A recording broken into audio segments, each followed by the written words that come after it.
Hi guys, it's Coach Anthony back at you with another edition of Animate, bringing chess to life.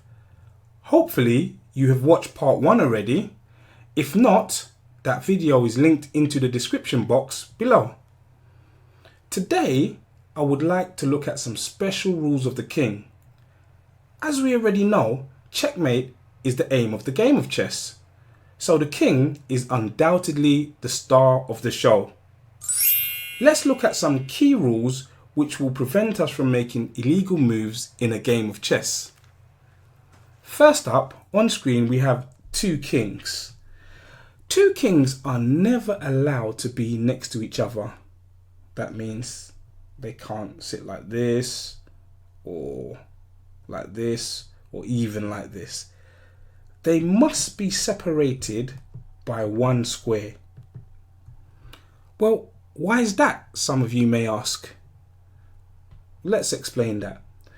If the king was to go to either of the squares f5, e5 or d5, the king would then be attacking from those squares the black king.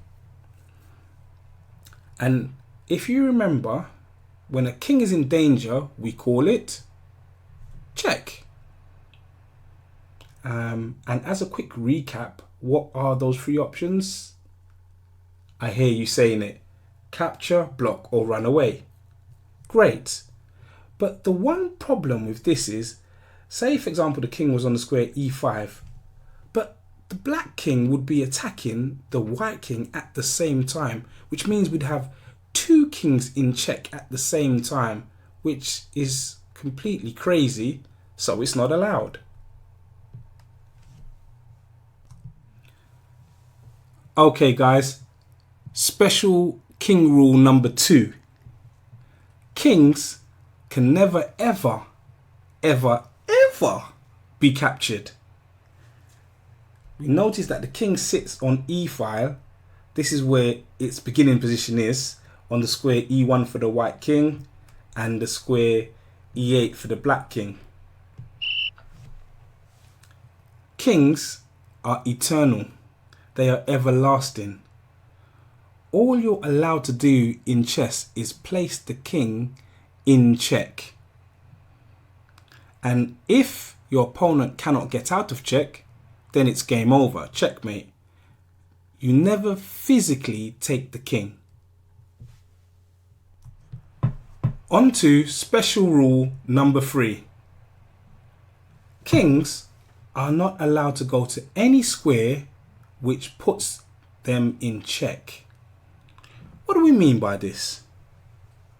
Well, this king would normally be able to go to the following squares: d3, e3, e2, e1, d1, c1, c2 and c3, because the king can move one square in any direction. However, in this position we have a menacing rook on the c file, and that rook controls all the squares along the c file, which mean that the squares c3, c2 and c1 are now out of bounds for the king. If the king was to dare to go into any of these squares, as we can see, it would be under direct attack by the rook, meaning it would be in check. So kings are not allowed to go to any square where they will be placed in check. On to quick test number 1. Remembering the rule that kings are not allowed to place themselves in any square where they'll be in check, I'd like you to pause your video and work out how many squares the white king can go to. I'm back. Let's check the answer.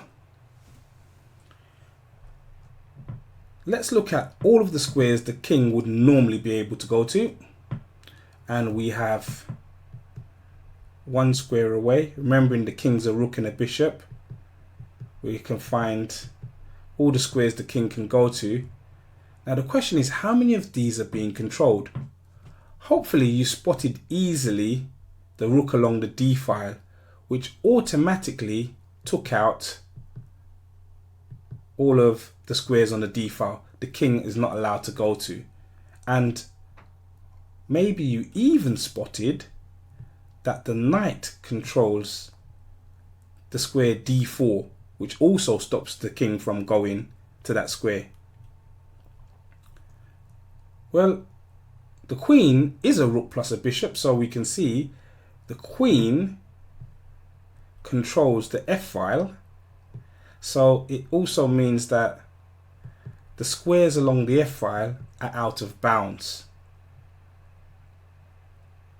So unfortunately that only leaves the white king the square e2 and the square e4.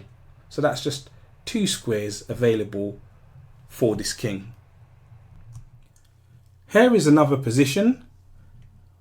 Try to work out how many legal squares the white king can go to. Let's check the answer.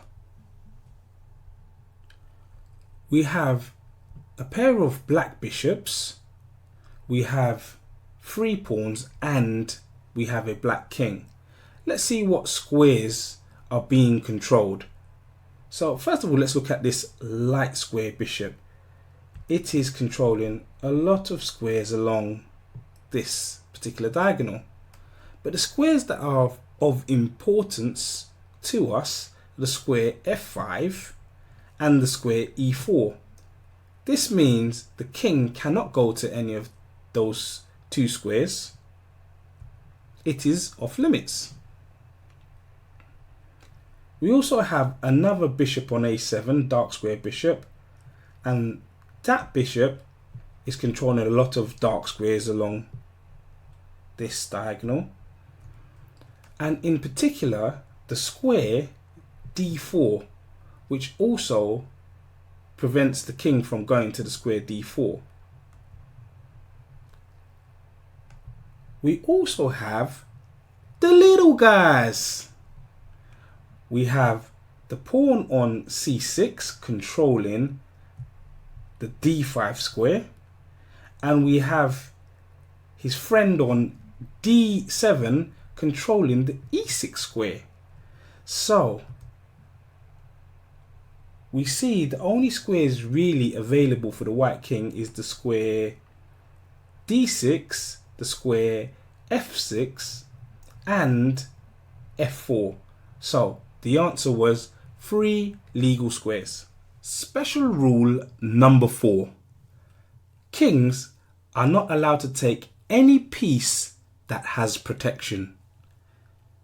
In the position at hand, we see the black pawn on a2 would dearly love to make it to the square a1 and receive promotion. The white king would dearly love to stop that pawn. Unfortunately, we cannot capture the pawn, and as you notice, this computer will not even allow me to do this because it's an illegal move. It's an illegal move because that pawn is under protection from the black rook on a8. So the king will not be able to stop the pawn from getting promotion. In summary, the life of the king is very complicated. The king is bound by some special rules. Let's recap. Firstly, 2 kings are not allowed to be next to each other. They have to be separated by 1 square. Secondly, king can never ever be captured. Thirdly, kings are not allowed to go to any square that places them in check. And finally, kings cannot capture any piece that has protection. Please like and subscribe, guys, and see you all on the next video.